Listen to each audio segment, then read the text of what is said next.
welcome to another edition of the Willy Bragg Show. I'm your host, Willy Bragg. I hope everybody had a great Thanksgiving weekend in whatever context you celebrated that Thanksgiving, whether you celebrated through traditional Thanksgiving or just enjoying the time off, just to spend time with friends, family, loved ones, or, if you just wanted just some free time to yourself.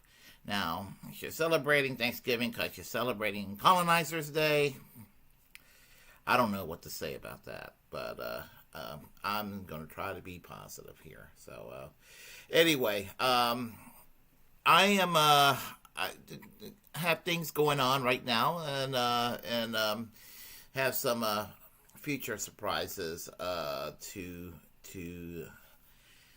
throw at y'all here on the Willy Bragg Show. So, so you'll be seeing that pretty soon. So I'm working on a few things and all that. So, anyway, looks like Warren is here, and Warren says Joy Reid equals Thanksgiving.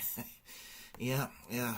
That's what we're going to be talking about today. We're going to be talking about Joy Reid and what she's got to say about things, because I got all kinds of opinions on Joy Reid from MSNBC. So, hello around the world with D and friends. How you doing, D? I'm doing good today. I'm ready to. I got to go and I got to watch my calories for the holidays. I have a doctor's appointment next month, but that's neither here nor there. We're all here now on the Willy Bragg Show, and we can talk about Joy Reid. Glenn Greenwald did a story on Joy Reid, and I was listening to it, and I thought to myself, I largely agreed with it, but there were some caveats where I would say that I would take a little bit of an issue, and I want to share that with you. And I normally, when it comes to Glenn Greenwald, I do view him as somebody that's kind of misunderstood for the most part. There are people out there that says things about him which are not true. There are even some positions that I disagree with him on. But overall, I do like and respect Glenn Greenwald so much that if this country was crazy enough to elect me as president, that I would appoint him as a U.S. Attorney General. I guess it has to be confirmed by the Senate. Or I would appoint him to the U.S. Supreme Court, because he would be basically a positive throwback in the legal system, in the court system, to the Earl Warren era. Some people who are purportedly on the left would tell you that he's not sufficiently leftist or what have you. And here's the thing about Glenn Greenwald: he'll be the first to tell you that he's not like hardcore revolutionary left or what have you. I mean, or hardcore sanitized shit lived or what have you. What he is basically a civil libertarian. What I think he is basically, when it comes to economics, he might be across the board mild liberal or mild social democrat. But when it comes to things like free speech and individual rights, national security issues as it pertains to civil liberties and of that sort, he tends to be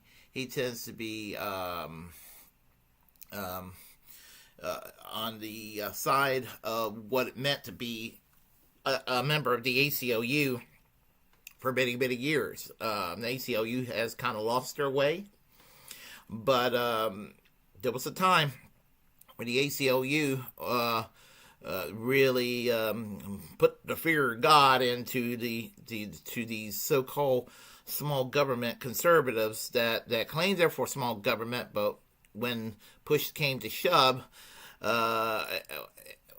over areas where there was too much of a state interference in people's lives in reactionary ways, the right wing would generally oppose it, and the ACLU would be on the side of common sense.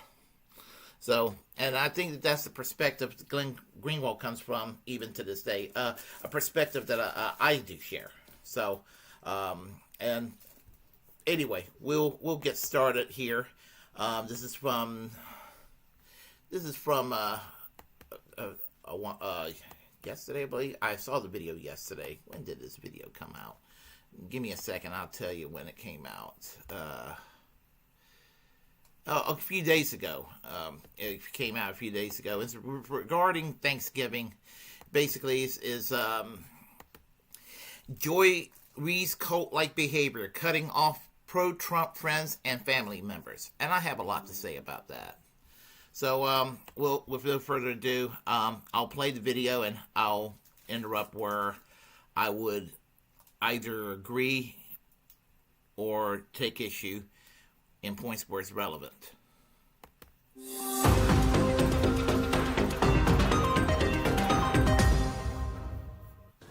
It shouldn't be surprising that a lot of the liberal sector of media and Washington politics are truly emotionally in a tailspin as a result of Donald Trump's victory, not a narrow victory, but a solid victory. And I think what has been most traumatizing for them is that although they believe at the core of their being that they are the representatives of and the spokespeople for and the sole protectors of the people in the United States who are the marginalized groups that they believe that they own and can exclusively protect, huge numbers of non-white voters migrated away from the Democratic Party, from what would have been the first black woman president in American history, and instead voted for the candidate that these media figures have spent 8 years loudly insisting as much as they could that Donald Trump is a Hitler figure, a white supremacist, a fascist, somebody who intends to put minorities in camps. And so they realized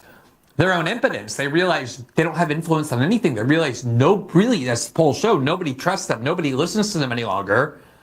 And a lot of them are really spinning out of control in a way that we haven't quite seen before. They're often spinning out of control, but this is sort of a separate level of derangement.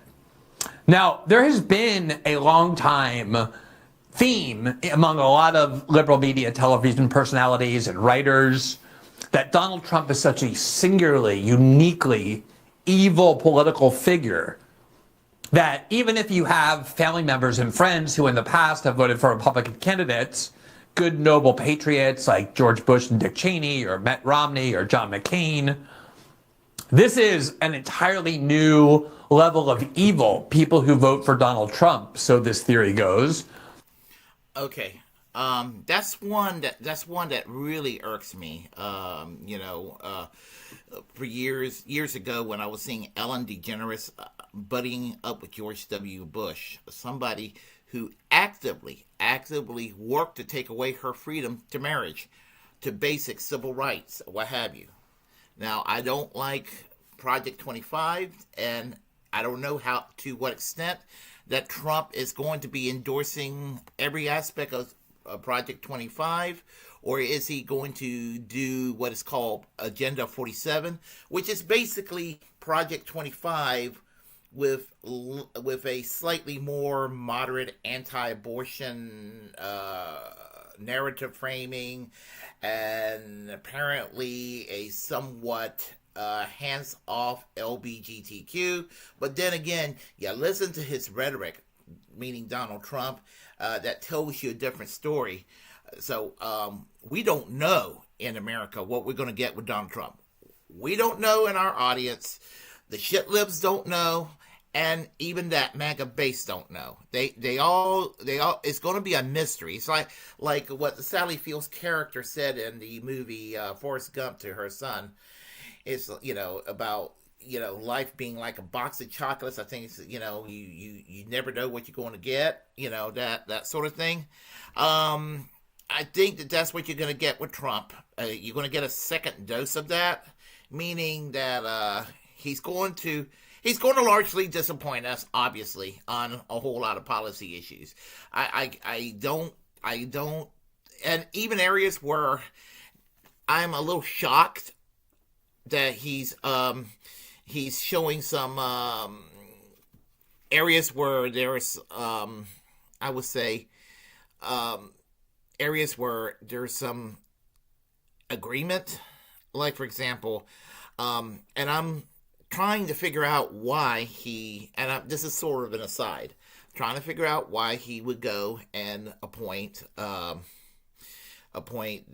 the labor secretary that Laurie Chavez DeRemer, who apparently supports the Protect the Right to Organize Act when she was a member of Congress. One of the few Republicans, I believe, that did this. Now, my question when it comes to that is, why would Trump appoint somebody who is pro-labor, especially by Republican standards, when he is basically all about either Agenda 47 or Project 25, and he certainly is no friend of organized labor. He was bragging to Elon Musk about union busting and all this sort of thing. So, you know, and again, he'll say one thing to one crowd and something else to another crowd, and you project to what he has to say. I get that.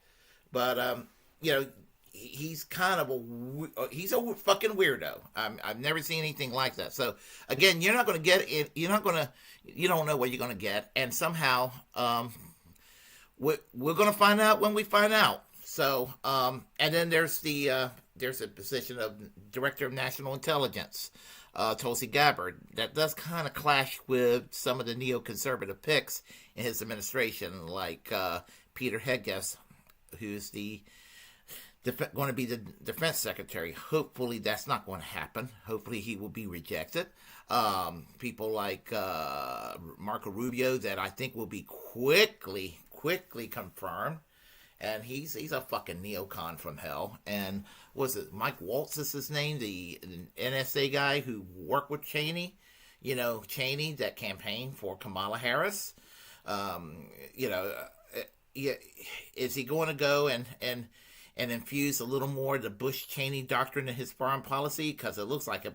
But then you have Tulsi Gabbard as Director of National Intelligence, that does not want to see the aspect of domestic spying on America. And I'm with her on that, if she's sincere. And if Trump supports her for that position, you know, obviously appointing her to that position, and that's how he feels, you know, whatever. But somehow I think that someone like what's her name, DeRemer and Tulsi Gabbard are just there for theater. They're going to get rejected for the position, and when they get rejected for this position, then Donald Trump will put in some typical Republican doing typical Republican things in such positions, and then we're going to get shit as a policy. That's kind of my prediction. So I'm saying this because you know, Joy Reid is obviously anti-Trump. Glenn Greenwald is accused of being pro-Trump. I don't think he's being pro-Trump. I think I understand what he's trying to do with his messaging on his show.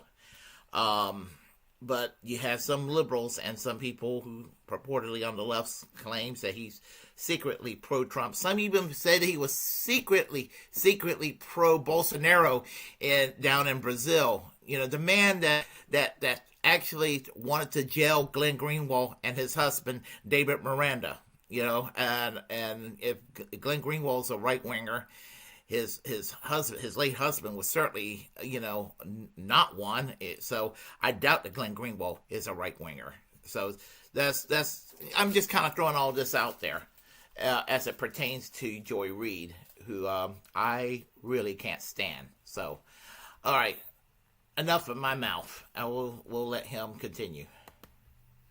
And as a result, they argue with increasing levels of stridency and explicitness that if you are somebody who has family members who have voted for Donald Trump, you ought to strongly considering severing ties with your own family as a result of those political differences. If you have friends, new friends, work friends, longtime friends from your adolescence or even your childhood who you discovered voted for Donald Trump as well, you ought to, according to them, seriously consider severing those relationships as well, because the act of rejecting the Democratic Party candidate this secular saint Kamala Harris in favor of a new Hitler reveals such a irrevocably rotted aspect of their character that it's basically self-destructive and toxic to your mental health if you continue to have any relationships with them at all, even if they're your parents or they're your siblings or they're your children or your grandparents or your neighbors or your best friends for all of your life. We showed you a couple of weeks ago the MSNBC host Joy Reid, who actually had on her show a clinical research psychologist from Columbia, who she invited on explicitly to lay out this theory about why not only you're justified, but you're probably advised to sever ties with people, especially for the holidays, who you have discovered voted for Donald Trump in this election.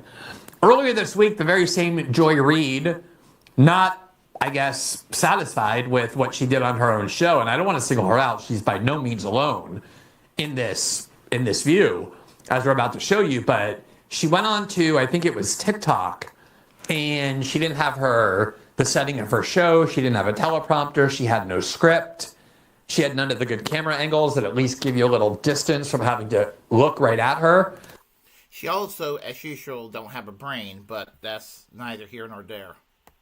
She put her face in front of the camera, and when discussing whether or not you ought to this Thanksgiving cut off relations with your family or talking to people who have said they intend to do that with their family or their friends, here's what she said about why that is so understandable. People are rightfully alarmed. They have a reason to be alarmed. And if you would vote for that, people may not feel so confident that they're safe with you. This is not crazy. This is legitimate feelings of fear of you and a feeling that you might not be someone they could trust. If this thing goes way south, autocracies go south real fast and things get ugly and people get asked to do things and turn people in and point people out and turn on them. And if you're voting affirmatively, gleefully for this, people might, may not feel so confident in you anymore. That's real, and you kind of have to live with it. Okay, Joy, you and somebody else several years ago said that Bernie Sanders made your skin crawl. And you have had people on my section of the left, including myself, take issue with Bernie Sanders today. We're justified to criticize Bernie Sanders. You're not. You're stupid. You, with your centrist pro-Hillary Clinton framing in 2016 and pro-Joe Biden framing in 2020, you're not to be respected for your hostility toward Bernie Sanders or anybody on the left. So, you talk about people feeling unsafe and all of that. Democrats who behaves like Republican light, who are opposed to Medicare for all, who are opposed to labor law reform, who are opposed to the basic FDR New Deal formula, which is at a minimum what the Democrats should be doing. If I control the Democratic Party, it will be much further left than what Franklin Roosevelt did during the New Deal or what LBJ domestically LBJ did in terms of the Great Society. That when the Democratic Party in the United States is to the fucking right of Margaret Thatcher's Conservative Party on health care, on the welfare state,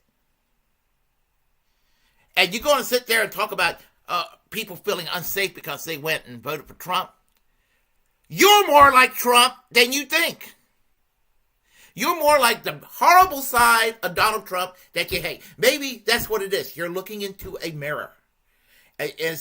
Donald Trump is a reflection of what you despise about yourself. You want to be a progressive, but you don't have the guts to be. So if you think that you can vote for what people see as their destruction and then demand that they still are cool with you and kiki with you and have Thanksgiving with you, like, I think you're kind of missing the point of what people are upset about. They're afraid. And autocracy and fascism are things that are legitimate to be afraid of. I oppose fascism and all forms of authoritarianism. I do. I have always opposed that in my entire life. I oppose all forms. I'm not saying this because, hey, look at me, I'm a good person. I'm not saying that. I don't think I'm necessarily a good person. I don't think I'm an evil person. I'm not saying I'm a good person.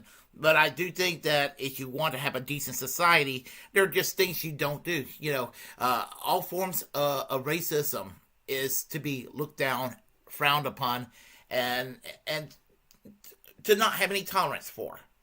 All forms of anti-Semitism, same thing, or Islamophobia, or homophobia, or sexism, or any of the other bigotries that exist out there. All those things are unacceptable. But here's the thing.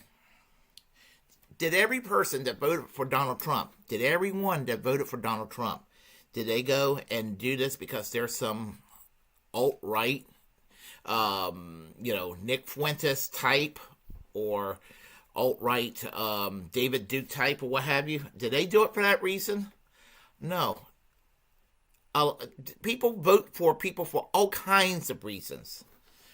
Yeah, there are assholes out there that they're scared that America's going to be less white and is turning too brown for their comfort, and they're like, oh no, America's changing. We gotta have this white savior, Donald Trump. That's how they view him. You got that faction, without a doubt, that voted for Donald Trump. Fuck those people, okay? But you got people who voted for Donald Trump that supported Obama twice, and they're not sorry they voted for Obama twice. But they didn't. When Hillary Clinton came along, her rhetoric was pro-corporate, and he was talking about bringing the jobs back. Now, those jobs didn't come back. Maybe he tried in some areas, maybe not. But the point is that their lives were being taken, their livelihoods were being jeopardized in those states, the states that Chuck Schumer was talking about. For every blue collar union worker we lose, we're going to gain 4 suburban white moderate Republicans. You know, that motherfucker. Here's the thing. I'm all for those moderate suburban Republican types being moderate and reasonable. But they need to be moderate and reasonable inside the Republican Party and push the Republican Party to a more moderate or, heavens forbid, a more left-wing direction. But having them in the Democratic Party is just going to shift the Democratic Party further right. And the Democratic Party has been so long having this if we can't beat them, join them attitude, because we're locked in a two-party system. And the Republicans don't budge. They're never going to budge on anything. They're never going to budge on things that's going to help workers or anything. They're going to sit there, call it woke, or what have you. But you don't care about these things. All you care about is whatever has a D beside their name. What moderate, centrist person has a D beside their name. And if they have any sort of conviction, like the kind of conviction that you hate about Bernie Sanders, they make your skin crawl. Fuck you. So you may want to step back.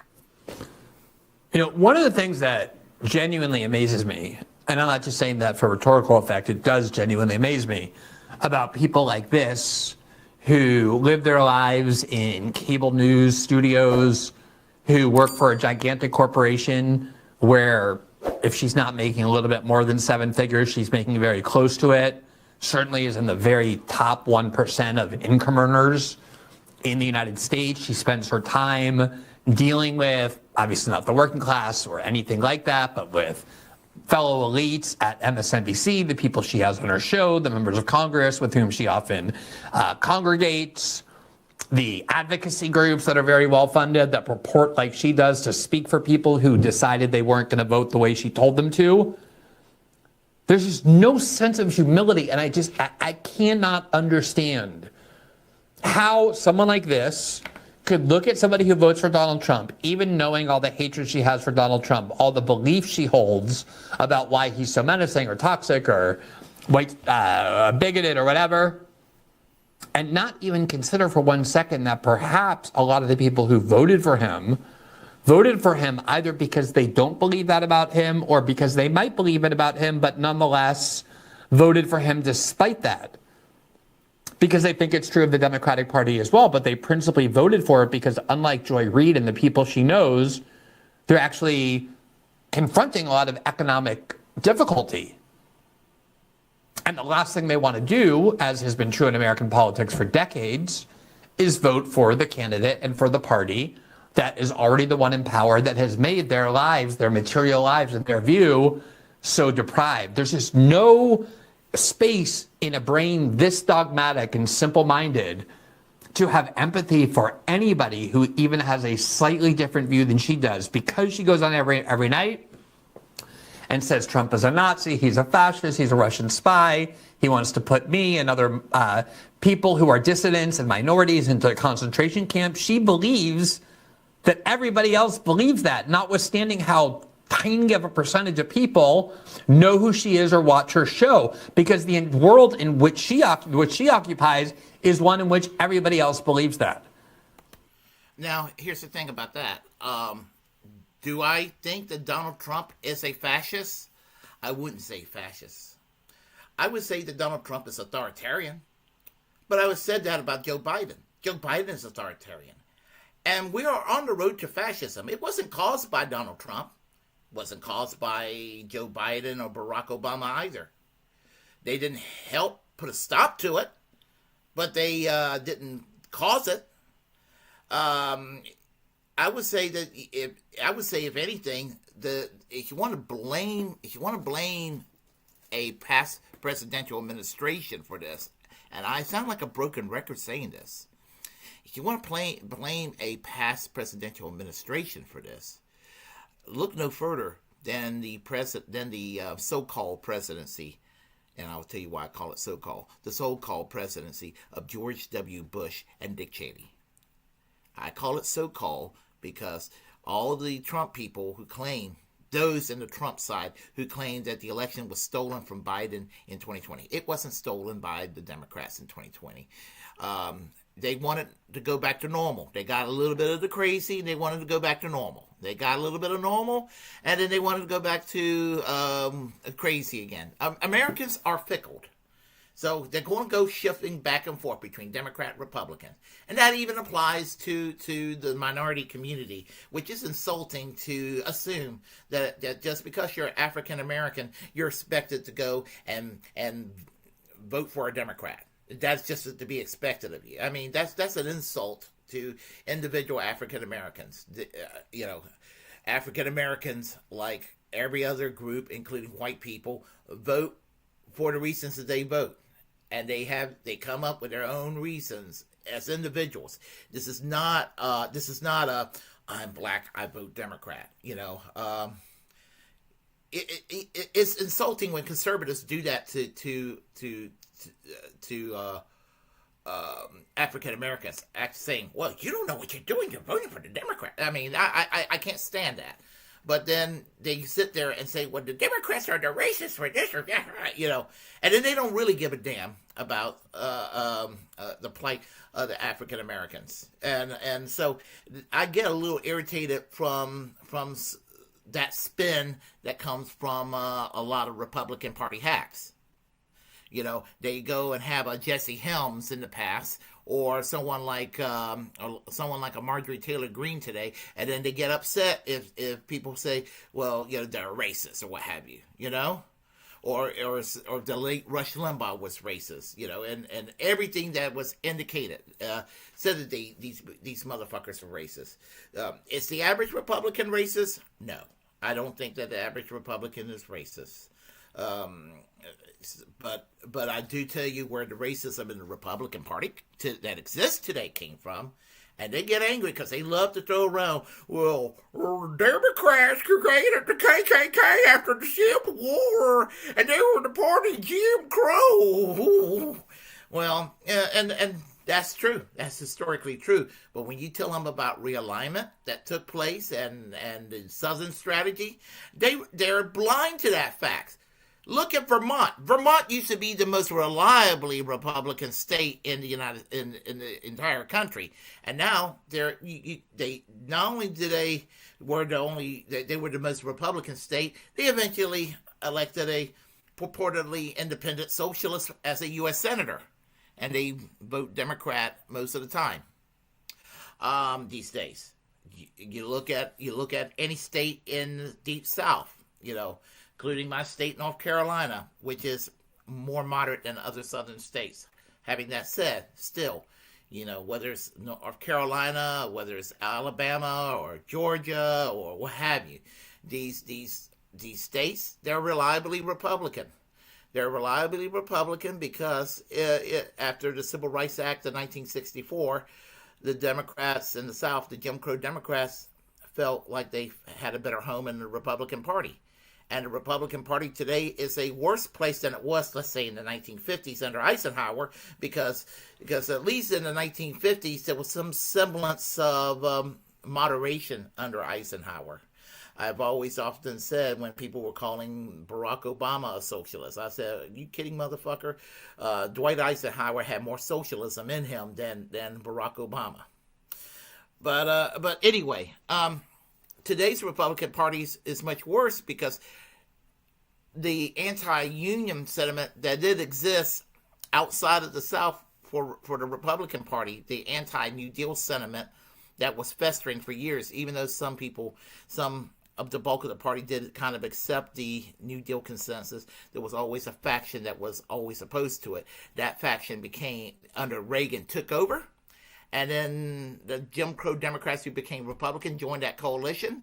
So you had the very worst of Jim Crowism fused in with the very worst of Senator Robert Taft style Republicanism in terms of things like right-to-work laws, things like that, the serious anti-union sentiment that exists in today's Republican Party.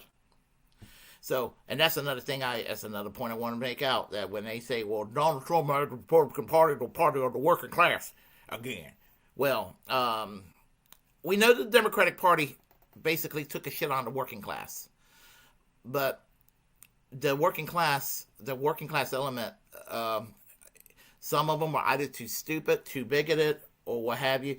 Or in some cases, to be charitable, some of them are a little bit kind of hopeless because you have a Democratic Party that don't represent them economically, and then they go to the Republican Party. But then some of them realize the Republican Party's not for them either.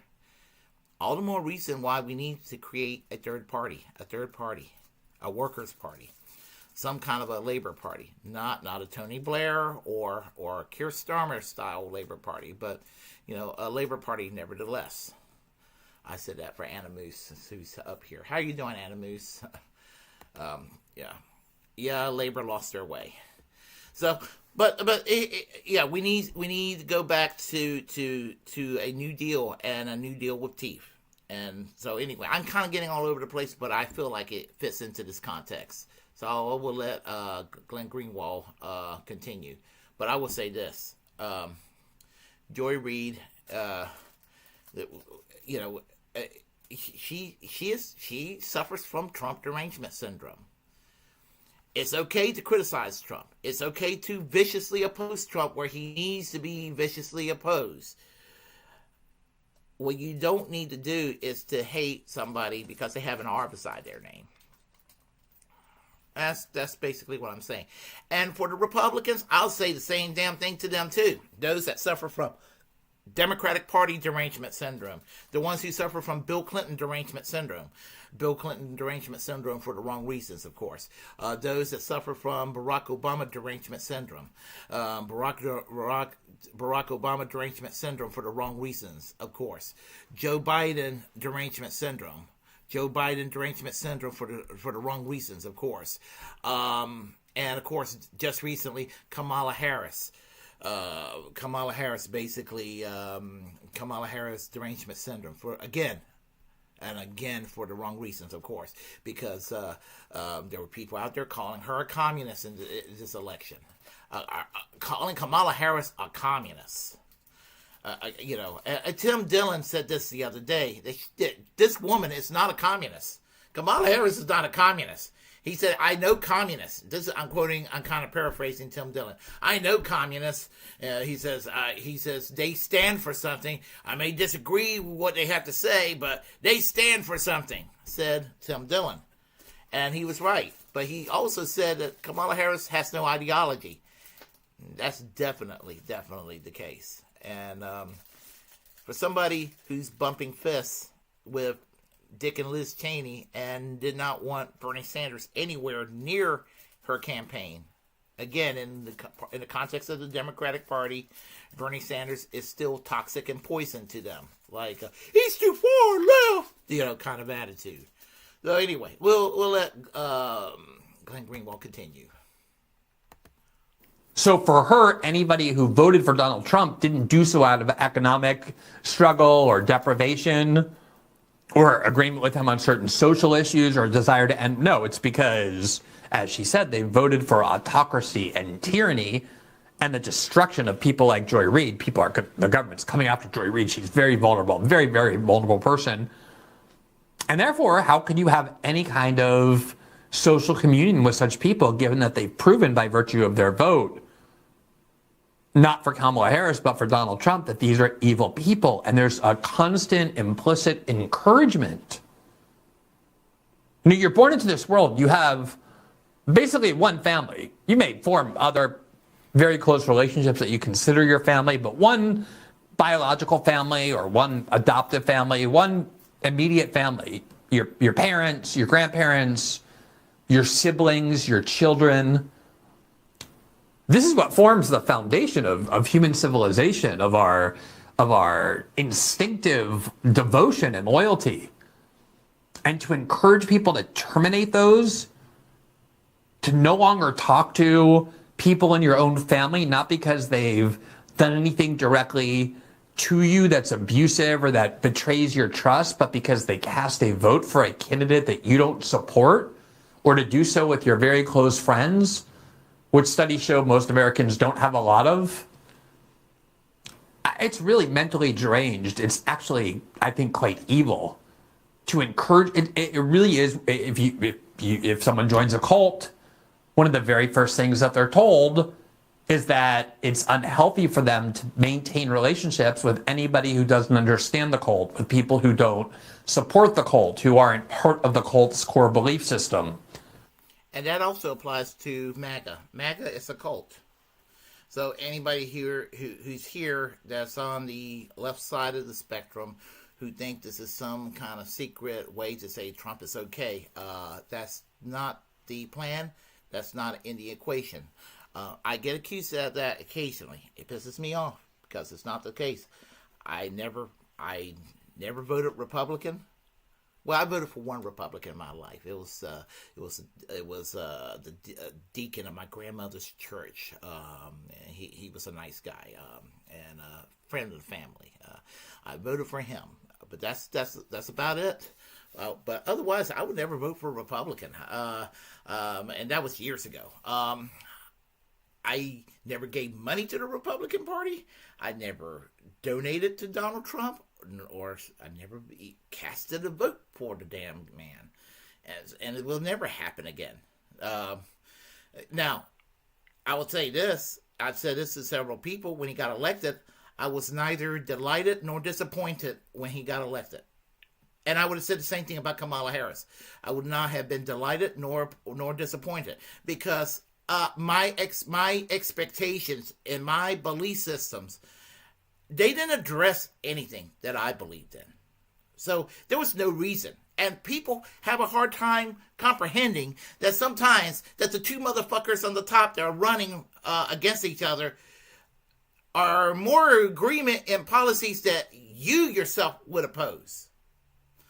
I mean, neither of them supported Medicare for all. Why would I support a candidate that opposes Medicare for all? And that applies to Donald Trump. That applies to Kamala Harris. Why would I support a political party that supports genocide? That's Donald Trump. He really is giving a hand job to Benjamin Netanyahu, and Benjamin Netanyahu is jamming his cock down Donald Trump's throat. And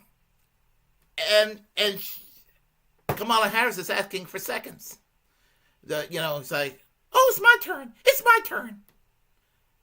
Why would I vote for somebody, whether it's Trump or whether it's Harris, who are going to sit there and play patty cake with one of the worst human beings on the planet today, Benjamin Netanyahu, who is worse than Trump, by the way. And I'll say it again. Benjamin Netanyahu is worse than Trump. So, this whole thing, this derangement syndrome, and the cut off people who votes a certain way. I mean, Thanksgiving. I haven't gone to a family reunion, God knows how long. And part of it is that, I have family members that I don't dislike them, but they don't like my politics. And I think that that's why I've been kind of ghosted by them or kind of shunned. They had their family reunion. Somehow I'm not included. I'm the socialist black sheep in the family. I'm the black sheep in the family. I'm the weirdo down here in North Carolina. On my dad's side of the family. On my mom's side of the family, I don't think they care. They don't necessarily embrace my politics, but I don't think they care. And they tend to veer more toward the Democrats as a general rule. But the point is that it's not just liberals being pious and canceling people who don't. We need to also stop making victims out of MAGA. They're not victims. A lot of them are crybabies.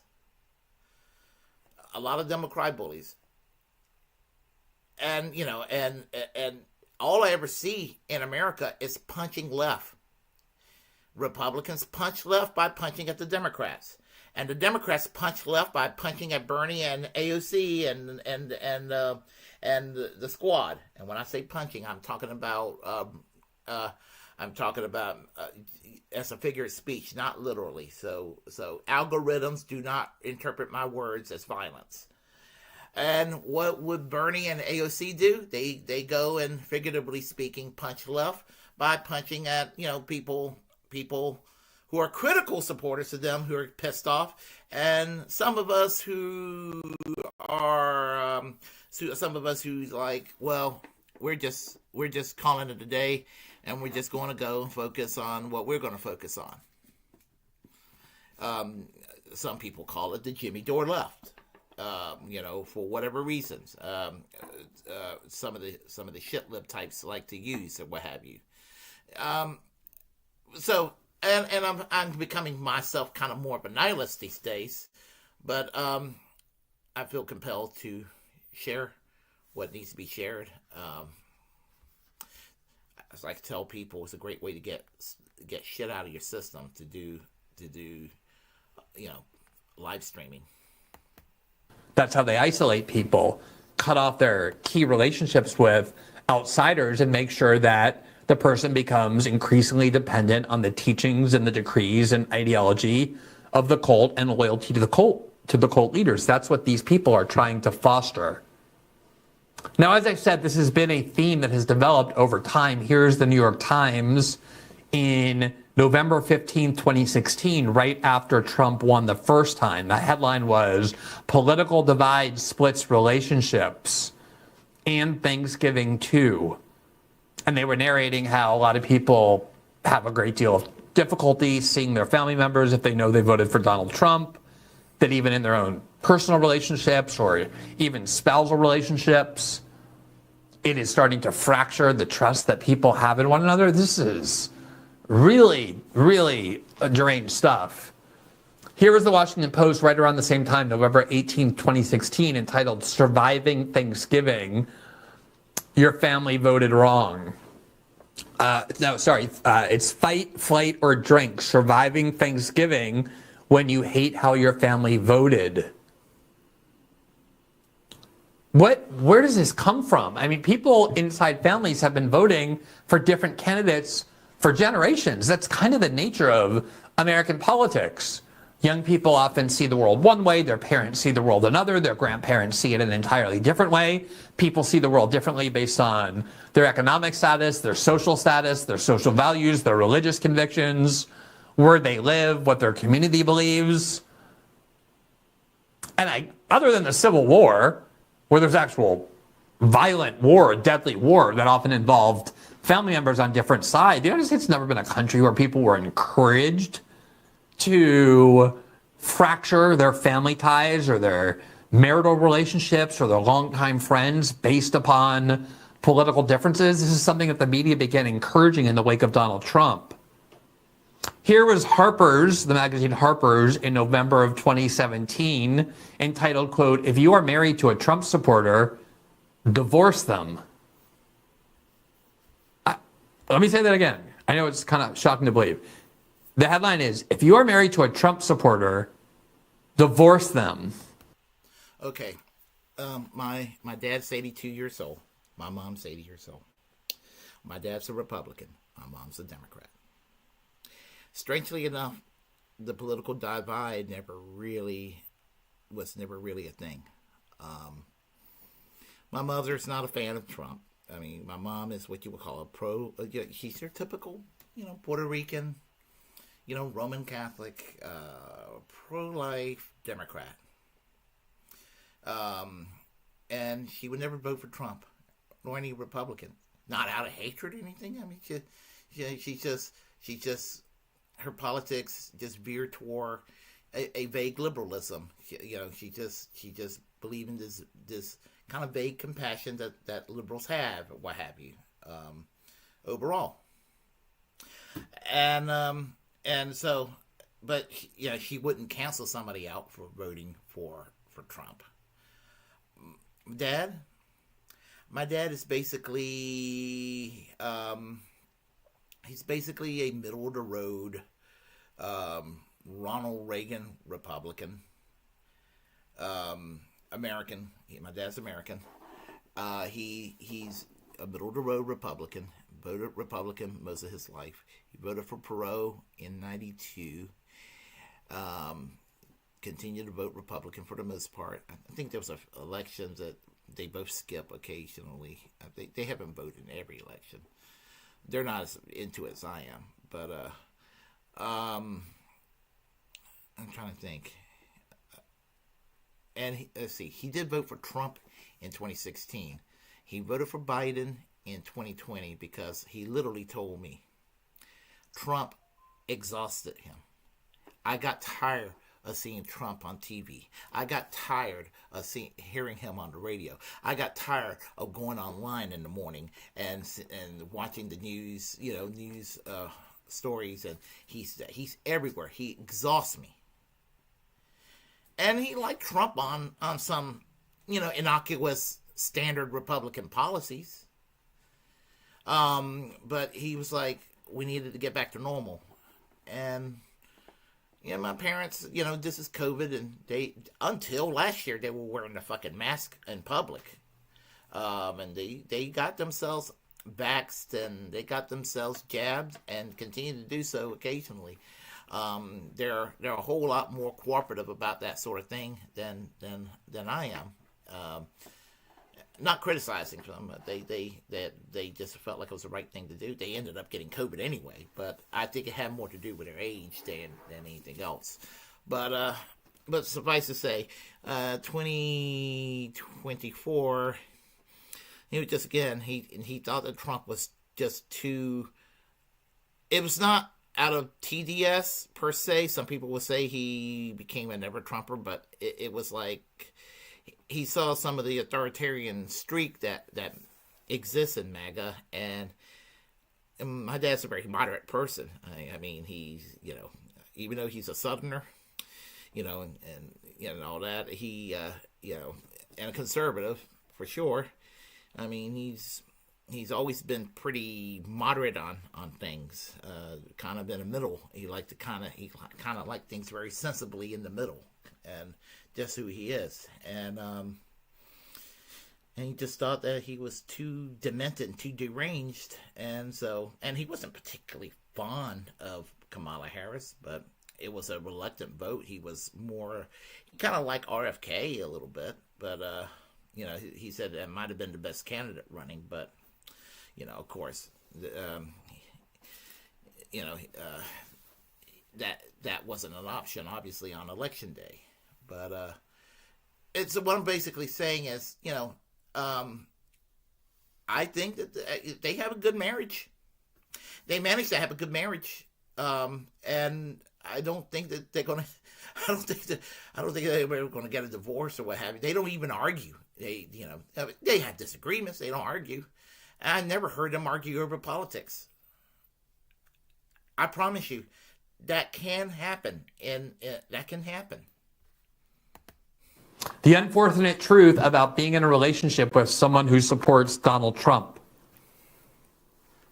And you may recall as well that, and we went over this several times, that a couple of the themes of the Kamala Harris campaign, including advertisements that they broadcast in all the swing states, was based on this theme that a lot of marital strife, a lot of intra-family conflict is due to the fact that a lot of women don't want to vote for Trump the way their husbands do, but want to secretly vote for Kamala Harris. But the Democrats' view of marriage is that women are mindless, obedient vessels who do what their husbands tell them to do. And they're afraid to have open communications with their husbands. And so these ads were encouraging these women to lie to their husbands about who they intended to vote for, go into the voting booth, vote for Kamala Harris instead of voting for Donald Trump, and then come out and mislead their husbands into believing that they actually voted for Donald Trump. It's such a dehumanizing and decadent view of marriage and families. Here is GQ, November 2017, just like the prior article, right on the verge of Thanksgiving in 2017. Quote, "It's your civic duty to ruin Thanksgiving by bringing up Trump. This turkey day, consider making life hell for a few of your relatives." Also, essentially, encouraging people that you should go to Thanksgiving, you shouldn't ask about how your grandparents are doing, catching up with your siblings, meeting their new partners, getting to know their kids as they're growing. No, you should go there with the specific intention of upsetting people by deliberately bringing Donald Trump up to people that you know support them and trying to attack them for having done so. Politico, right around the same time, November 2017. This is the first Thanksgiving after Trump won. Trump ruined Thanksgiving. How Donald Trump ruined Thanksgiving. A new study finds that after last year's scorched earth presidential campaign, Americans could barely stand to look at each other in the eye. At Thanksgiving, as I said, and again, I'm sort of like the left-wing version. Except I'm not antagonistic, but I'm sort of the left-wing version of that right-wing nutcase uncle at Thanksgiving that's kind of confrontational with people, what have you.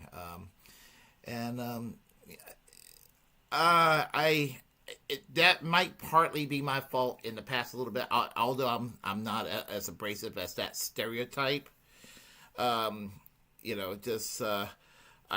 I have a tendency to want to run my mouth on politics, and it doesn't take a lot of encouraging. And there are certain people I have to avoid talking politics with now, because just things can get kind of contentious. There was anyway, basically. Sometimes you have people that will want to bring it up, and you don't want to bring it up because it's going to get ugly. And you warn them, look, it's going to get ugly if you do this. I don't want to bring it up. I value the relationship we have, and I don't want to get angry. I don't want to keep myself bottled up and take the abuse. You're going to be abusive, and I'm going to have to sit there and just explode, and I don't want to do that. So let's don't do that. Some people, they'll still egg you on and try to provoke you anyway. And so, I try, quote unquote try, meaning that I do try, but sometimes fail, in trying not to antagonize people when there's no need to in certain settings. But it is a thing. It's a thing that goes around on all sides. It's not just. The only thing I'm not liking about this video is this is what liberals do. A lot of Trump people do this shit too. That's where I will say where Greenwald is. It's wrong on that. He's right. This is what liberals do to some of the Trump supporters. He's wrong to not address the fact that there's a lot of Trump supporters that do this to liberals or left-leaning people too. To not acknowledge that this is a two-way thing. And I wish he would have threw that caveat in there. That's my little 5% disagreement with him. But I think he does this because I think that he's trying to not appeal to the MAGA crowd like, hey, I'm one of you. But more like, maybe we can agree on these things that the left and right, that the populist left and populist right agree on, and try not to antagonize. And I don't have the answers to that, but I don't give a shit if he's on Tucker. When Tucker Carlson worked at Fox News, I didn't care that he was on Tucker Carlson. Now, Nomiki Konst cared that him and Jimmy Dore were on Tucker Carlson, but I didn't give a shit that they were on Tucker Carlson. They weren't sitting there saying, well, Tucker Carlson, you're right about the great replacement theory, and you're right about the trans people, and you're right about this, and you're right about that. They weren't. That's not what they were talking about. One episode where they appear on Tucker Carlson. When they were on Tucker Carlson, it was usually dealing with Julian Assange. It was usually dealing with the war, the national security issues, or issues dealing with civil liberties in regard to national security, or what the fucking neocons, even within the Republican Party and that Fox News network, were doing, as well as the neocons in the Democratic Party. But the Mickey Konst wasn't having that. Yet that little wine drinking Karen, I don't know if she drinks, but she seems the type. That little Karen goes on Tucker Carlson. She thinks it's okay when she goes on Tucker Carlson. It's okay to go on Fox News, but Jimmy Dore and Glenn Greenwald, who argues from a principal left position. Again, I don't agree with Jimmy Dore and everything. I don't agree with Glenn Greenwald and everything. But usually when they're on Tucker Carlson, for what I've seen, I haven't seen them embrace a right-wing position. If they have, I haven't seen that episode. Then again, I don't go out of my way to watch Fox News today, nor when Tucker Carlson was on that network. When I saw Tucker Carlson, when I see Tucker Carlson on the TV monitor years ago, it was because after I go, when my parents are visiting, we go have dinner somewhere.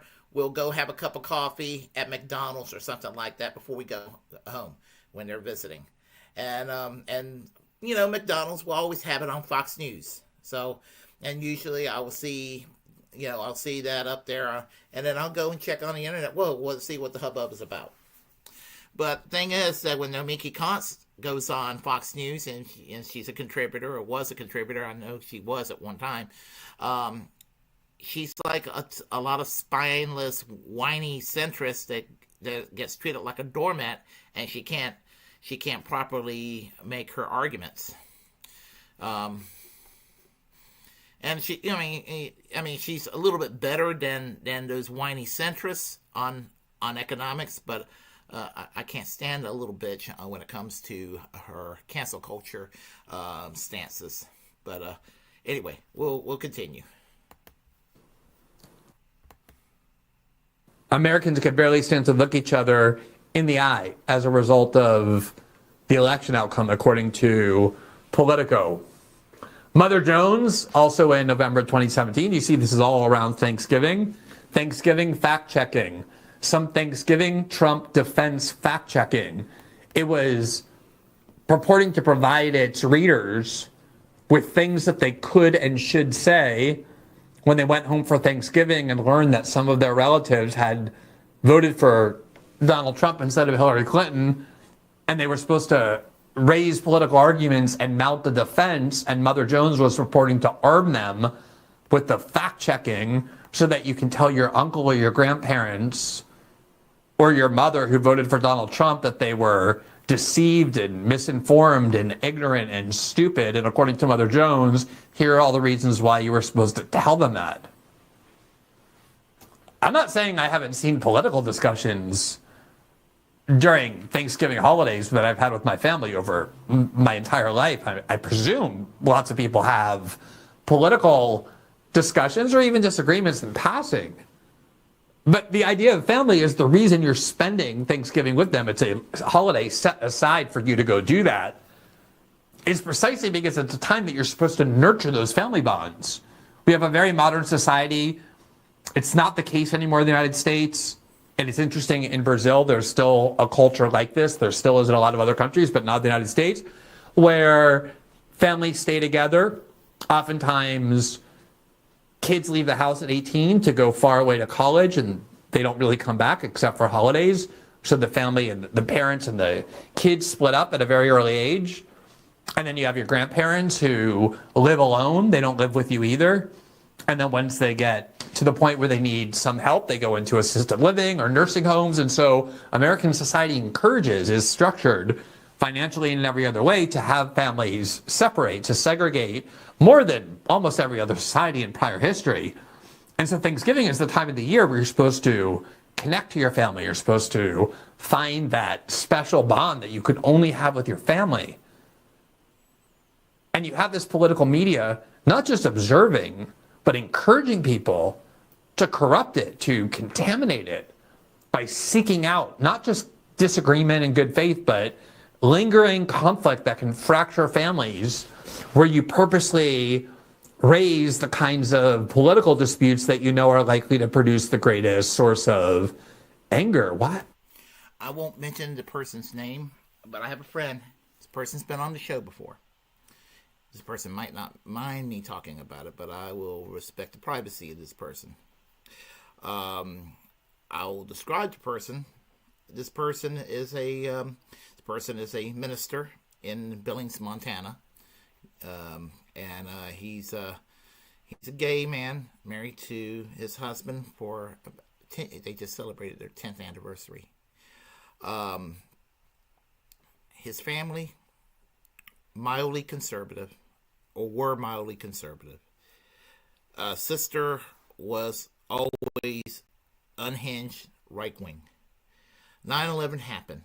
Fox News, culture war that took place. Not that they weren't inciting a culture war prior to 9/11.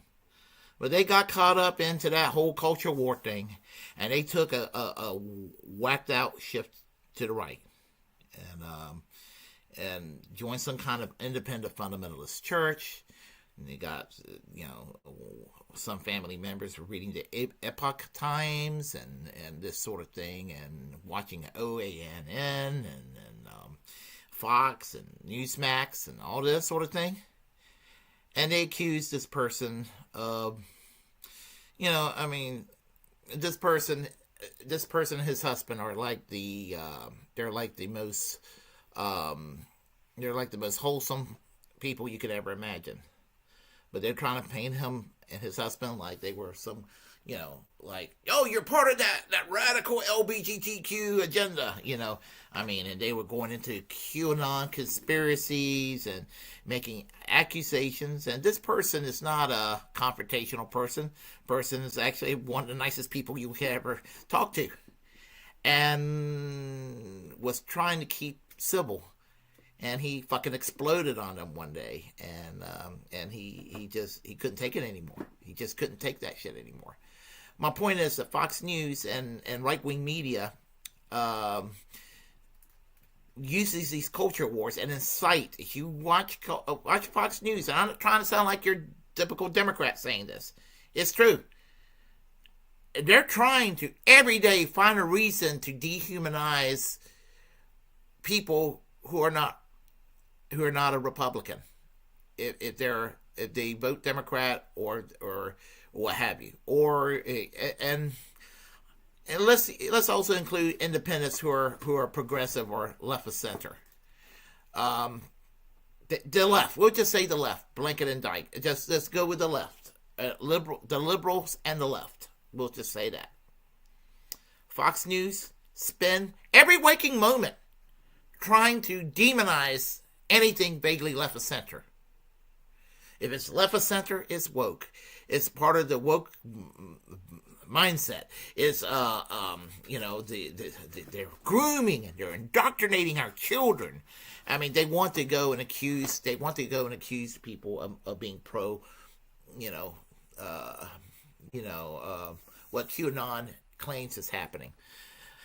I don't want to say that word because algorithms. But the thing is, this is what Fox News do. They like to go and demonize and everything. They may do it in a more moderate sounding voice compared to someone like a Marjorie Taylor Greene, but damn it, they go with that narrative that Marjorie Taylor Greene comes up with. And they spend every waking moment doing that. This shit is a two-way street. And this is why we have culture war.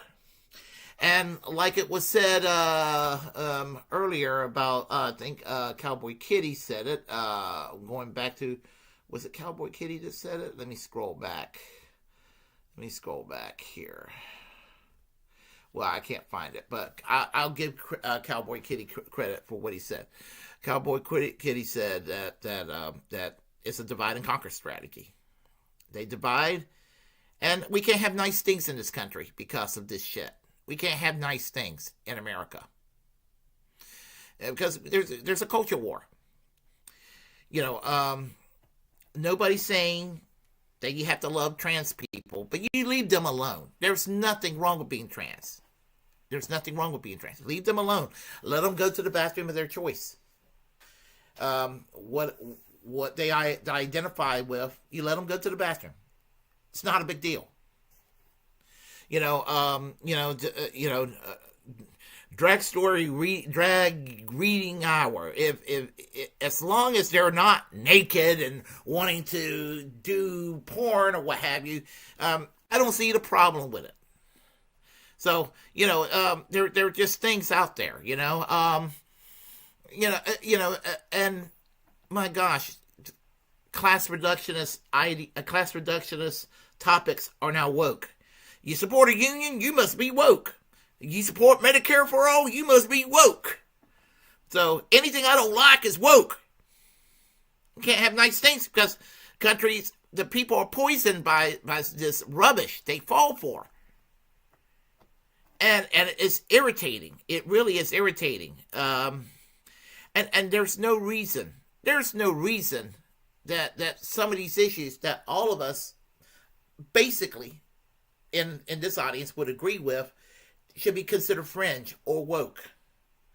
And when I say woke, there's nothing wrong with what people who are woke wants. The only issue I would have with the woke ideology is some aspects of cancel culture. Otherwise, you can throw me into the woke camp. If you want to call me a social justice warrior who favors a free speech absolutism, I will accept that. I will accept you calling me a woke skull opposed to cancel culture. I will accept that and embrace that all day long. What I will not accept is when you accuse me of being authoritarian about it. I don't mean y'all in the audience. I'm talking about the right wing that would like to do this sort of thing.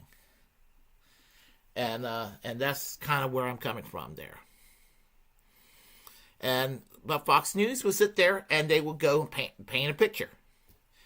And in fairness, so will CNN and MSNBC, but they do such a botched job of it. I have to give it to Fox. They are good at the propaganda. Their propaganda is shit, is evil, is is horrible, negative, toxic, but it's effective. Think about how politics, the role politics is playing in our society, if that's what is supposed to shape and determine whether you even maintain relationships with your lifelong friends and your family. Heresalon.com, a place that I used to work a long time ago, when it was something not great, but much different than it is now. The headline was Democracy's Last Thanksgiving. Experts imagine America in a year if Trump wins the 2024 election. Quote, if Trump wins in 2024, it will be a dark Thanksgiving indeed, read the headline. So we're almost supposed to assume that if Trump wins, American families can no longer gather in the way they have for centuries in this country. I would say it wouldn't matter if Trump won or Harris won. Thanksgiving 24 is dark because authoritarianism is coming. It's come. It would have been in the form of Kamala Harris, or it will likely be in the form of Donald Trump. They're both symptoms of the system. They're not the cause of it or the purveyors of it.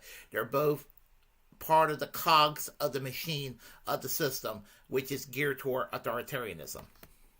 On Thanksgiving, because once Trump wins, if he does, it means that in 2024, once Trump wins, this is written in 2023, family members who have different political views than you, the gap will be so great, the feelings will be so intensely contemptuous that it'll probably just ruin Thanksgiving forever. This was said in part in prediction and in part in great hope that people will no longer be able to maintain positive relations with their family members if they have any of them who voted for Donald Trump. I'm showing you these just to show you that what Joy Reid said, though particularly alienating and a little bit repulsive because of how close she was to the camera, because she's a particularly hateful person, because the way she expressed it was just so creepy. Yeah, she is a very hateful person and kind of bigoted too. I mean, she's made some, I believe she's made some anti-gay remarks in the past. I'm talking about Joy Reid. So she's not a good person.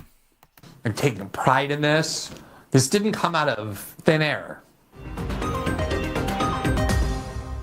Thanks for watching this clip from System Update. Okay, that's enough of that. So, but as I said, I do respect Glenn Greenwald. I just had some issues to take with Glenn Greenwald here. It was a little one-sided in a way that I didn't like it one-sided. I tried to be fair. I'm tribalistic when it comes to left-wing politics, but I'm tribalistic, but I tried to be fair. I don't go and broad stroke everybody who's right of center in a certain way, unless they give me evidence that's what they are. You know, I remember there was a meme that said, it was years ago by some right wingers pushing it like they think they were so brilliant. It says a racist is what a liberal call conservative when they're losing an argument. Only when a liberal is losing an argument that's valid. But if a right wing person is making racist comments and somebody on the left, or even a conservative who's anti-racist, call them a racist, it's because that person is a racist. Now, supporting tax policies or what have you, that doesn't make you a racist. If you think that the Reagan tax cuts, the Bush tax cuts, the Trump tax cuts are awesome. I don't think they're awesome, but people think they are. Does that make you Hitler? No. No, it doesn't. If you think I'm no fan of Barack Obama, but listen, if you think that Barack Obama is a secret Kenyan Muslim that is the Manchurian type candidate that tried to go and get elected to destroy Western civilization, you're a racist. Or if you're at the Tea Party rally 10 years ago and you oppose Obamacare because you oppose what you think is socialized medicine, no, that doesn't make you a racist. But if you're walking around with an Obama banner have him dress up as an African witch doctor with a bone across his nose, you might as well own a white sheet and a hood, as far as I'm concerned, or a brown shirt with a swastika armband, because that makes you a fucking vile racist at that point. So that's where I stand on that. That's where I stand. I can discern in these things, okay? I can discern on these things. So anyway, I am going to have to go very shortly. I extended my stay here longer than I needed to, but I needed to get this out of my system. I'll talk to everyone here before I go. So I'm going to scroll back up to the very beginning and try not to leave anybody out, because I try to be fair. Sometimes I don't go over the chat lines because I'm constrained by time, but it is what it is. Max RJ, having a toothache, you fuckers. I hope you get better. Toothaches are not cool to have. They're not cool to have. I totally get it. Let's see what we have here. Kameshwari Kate says here, hey there, to Extra Bulla, it's evening here. And how are you doing, Kate? We have here. Yes, Warren. Joy Reid is another tool of division to keep families fighting over dumb shit. And absolutely. And yes, very much so. Slowly but surely, more people are starting to figure out that the Dems and GOP are one and the same. Exactly. Let's see. Right, we have here Catherine Ann McCloskey. How are you doing today? It's Plymouth Rock that landed on the Pilgrims. Yeah, that's right. That's correct. Okay, what do we have here? We have here. I try not to leave anybody out. We have here Chuck's Intergalactic UFO Show. How are you? Can't wait for your next video.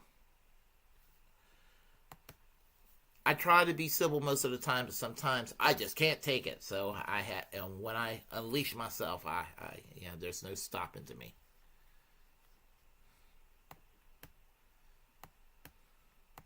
All right, Liberty Watcher. I hope you're still on. A lot of us feel that Trump, who looks out for workers now, the Dems full woke and forgot us. Yeah, but there's right-wing woke too, and that's just as bad as the shit-lived version of woke. The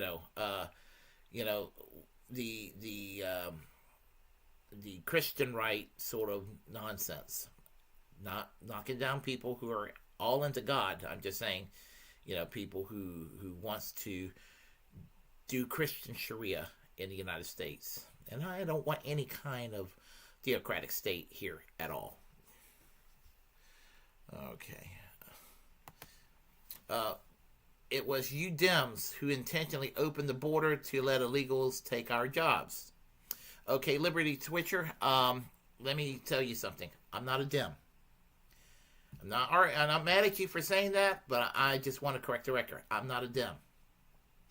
I'm not a Dem because the Dems are too much like the Repubs. And about that opening the border nonsense, we don't need to have ICE. We have customs. And nobody's for a quote-unquote open border the way that the framing is going. You can have a border. It doesn't have to be a hostile border. It just, border, you have customs. You want to go and put a stop to the flow of immigrants coming to the United States, adjust the U.S. foreign policy. That's what you have to do. I'm half Puerto Rican. I'm half Hispanic. A few more Spanish people in the United States, it's not going to bother me. But, what's killing our jobs is the killing of the unions, and it's the trades. We need to go back to a protectionist economy. So that's where I stand. Let's see, we have here, Anna Moose is here. Let's see.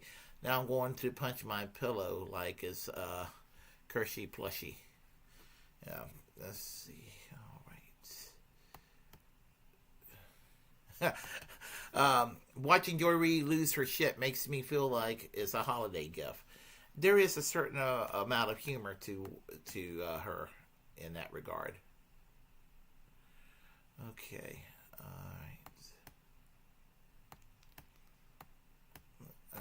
going through here. This is, I don't want anybody to be left out because I'm a nice guy like that. I'm no Musk fan, but I'd be interested to see what he'd do to MSNBC. I would oppose him doing that because MSNBC is bad enough as a home for the shit libs. I would hate to see another Fox come into being, in that regard. We have too much right-wing media as it is. I think that MSNBC now is too right-wing. All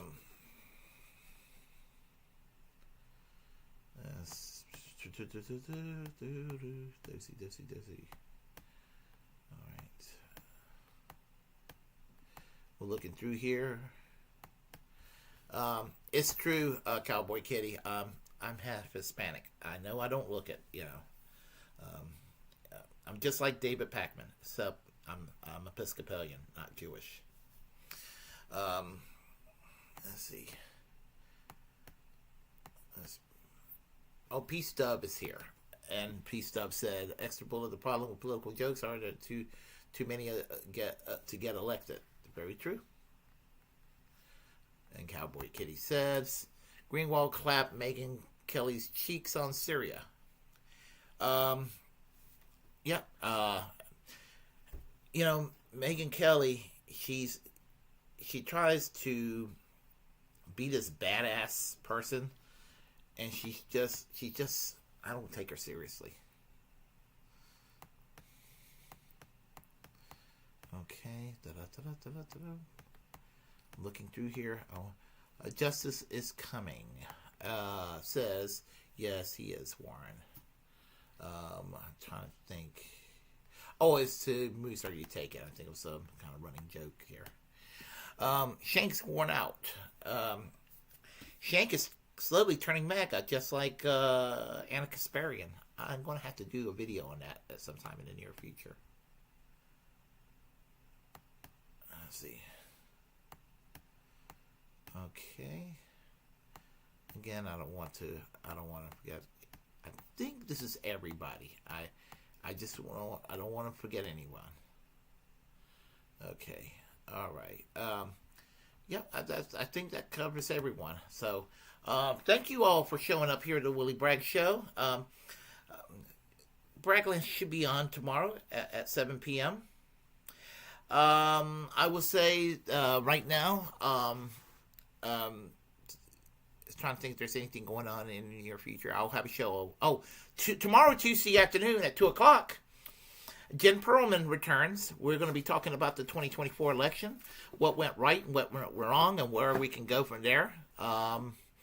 And let's see, I'll be having my regular show on Wednesday night and on Thursday night as well.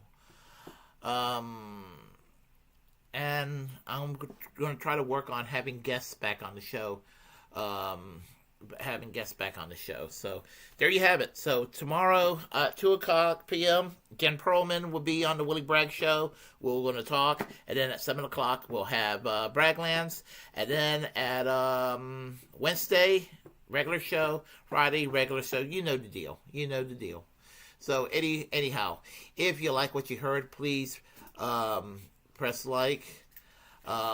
Please press like and comment. If you disagree with what I have to say, we'll have a conversation. Share everything on this channel that you want.